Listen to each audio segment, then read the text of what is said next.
Cet hôpital, il a effectivement aujourd'hui une histoire. C'est une histoire qui est complexe et qui est dense. Une histoire qui nous conduit à nous interroger effectivement sur son avenir. De la métropole au Mont du Lyonnais, en passant par les vallons du Lyonnais, vous êtes nombreux, chacun dans votre domaine, à agir pour faire vivre notre territoire. Zoom sur ces citoyens qui font la Circo.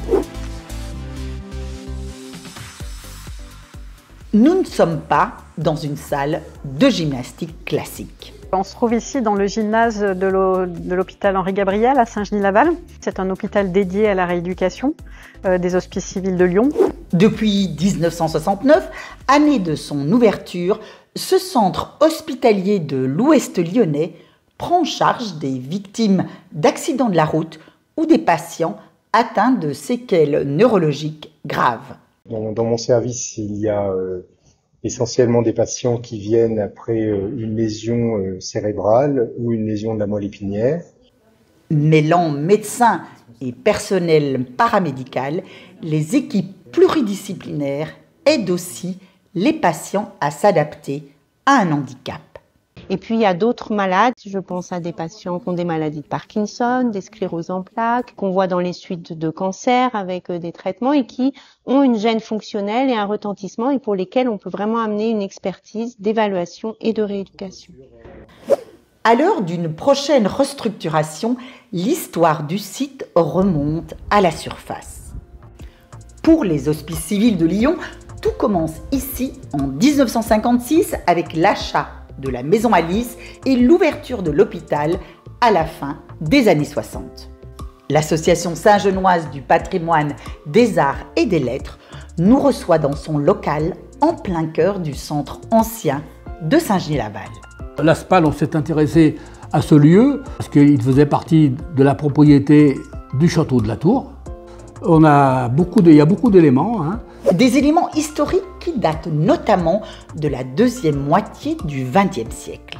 En 1942, au moment où la zone libre est occupée, les Allemands occupent pas mal de maisons bourgeoises saint-genoises, dont la Villa Alice. Après la libération, une école des cadres y voit le jour pour former des officiers et des sous-officiers. Elle reste en activité 6 à 8 mois, elle forme 2 promotions. La Villa Alice sera ensuite occupée successivement par des rapatriés hongrois après la Révolution hongroise en 1956, puis des rapatriés d'Algérie après les accords d'Évian en 1962. Henri Gabriel, qui a donné son nom à l'hôpital, a été président des hospices civils de Lyon. Il a été médecin militaire et résistant. Il était maire de la commune de Bénaud, dans le département de l'Ain. Nous voilà de retour dans le présent. Et aujourd'hui, l'hôpital s'interroge sur son avenir. Ce projet se concrétisera en 2030 puisque les activités de l'hôpital Henri-Gabriel seront transférées à côté de l'hôpital Pierre-Wertheimer dans un bâtiment neuf. On a une vraie chance de pouvoir construire quelque chose de novateur, incluant des nouvelles technologies et pouvant répondre au mieux aux besoins des patients, effectivement. À Saint-Genis-Laval, les HL entendent proposer une offre de services complémentaire. On est en train de construire avec la ville de Saint-Genis-Laval et la métropole de Lyon un projet ambitieux qui maintiendra l'affiliation du site autour du handicap, mais plutôt autour d'activités de transition entre le sanitaire et le médico-social ou le médico-social. Des logements adaptés aux personnes atteintes de handicap devraient, par exemple, être aménagés tout en conservant le caractère environnemental remarquable du site. À très vite dans notre Circo.